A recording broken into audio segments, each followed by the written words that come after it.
కోట్లాది మంది తెలుగు ప్రేక్షకులు ఎప్పుడెప్పుడా అని 1000 కళ్ళతో ఎదురు చూస్తున్న big boss season 8 reality show September 1వ తారీఖు నుండి స్టార్ మా ఛానల్లో గ్రాండ్ గా ప్రారంభం కానుంది.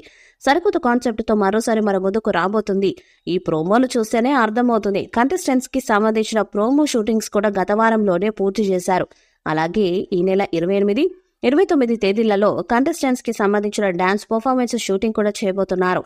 అంతా బాగానే ఉంది, కానీ సోషల్ మీడియాలో ఇప్పుడు వినిపిస్తున్న ఒక రూమర్ సంచలనంగా మారింది. అదేంటంటే ఈ షోకి హోస్ట్ గా అక్కినేని నాగార్జున వ్యవహరించబోతున్న సంగతి అందరికీ తెలిసిందే. అయితే ఇప్పుడు ఆయన ఈ షో నుండి తప్పుకుంటున్నట్టుగా వార్తలు వినిపిస్తున్నాయి. ఎందుకంటే ఇటీవలే హైదరాబాద్ లోని మాదాపూర్లో ఉన్నటువంటి నాగార్జునకి సంబంధించిన ఆస్తి కన్వెన్షన్ హాల్ ని తెలంగాణ ప్రభుత్వం అక్రమ కట్టడంగా పరిగణించి కూల్చేసిందని, దీని ప్రభావం వల్ల నాగార్జున ప్రస్తుతం హోస్ట్ గా వ్యవహరించే మూడ్ లో లేడని, ఆయన స్థానంలో దగ్గుబాటి రానా కొత్త హోస్ట్ గా రాబోతున్నాడంటూ రకరకాల కథనాలు ప్రచారమయ్యాయి. అయితే ఇవన్నీ కేవలం రూమర్స్ మాత్రమే అని బిగ్ బాస్ టీమ్ కి చెందిన సన్నిహిత వర్గాల నుండి సమాచారం వచ్చేది. నాగార్జున గారిపై రేపటి నుండే big boss season 8 launching episode కి సంబంధించి షూటింగ్ మొదలు కాబోతుందని సోషల్ మీడియాలో వస్తున్న వార్తలు పూర్తిగా అవాస్తవమని క్లారిటీ ఇచ్చారు.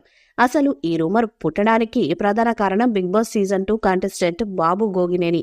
ఆయన నిన్న తన సోషల్ మీడియా ద్వారా ఒక పోస్ట్ పేస్తూ అక్రమ కట్టడాలపై దారుణమైన ఆరోపణలు ఎదుర్కొంటున్న తమ big boss show host Akkineni నాగార్జునని షో నిర్వాహకులు తక్షణమే మార్చాలి, లేకపోతే హౌస్ మేట్స్, టీవీ వీక్షకులు ఓట్లు వేసి మరి ఎలిమినేట్ చేయాలి అంటూ ఫేస్బుక్ లో ఒక ట్వీట్ చేశాడు. దీనిని ఆ కోణంలో ఆలోచిస్తూ పలు యూట్యూబ్ ఛానల్స్ నాగార్జున గారు బిగ్ బాస్ షో నుండి తప్పుకుంటున్నట్లు కథనాలు ప్రచురించారు. ఇకపోతే ఈ సీజన్ ఈసారి 16 వారాల పాటు కొనసాగే అవకాశం ఉందని అంటున్నారు. నిన్న మొన్నటి వరకు లాంచింగ్ ఎపిసోడ్ ద్వారానే 23 కంటెస్టెంట్స్ హౌస్ లోకి అడుగు పెట్టబోతున్నారంటూ వార్తలు వినిపించాయి. కానీ ఇప్పుడు లేటెస్ట్ గా వినిపిస్తున్న వార్త ఏంటంటే కేవలం 17 మందిని మాత్రమే హౌస్ లోకి పంపిస్తారని, మిగిలిన వారిని వైల్డ్ కార్డ్ ఎంట్రీ ద్వారా పంపుతారని అంటున్నారు.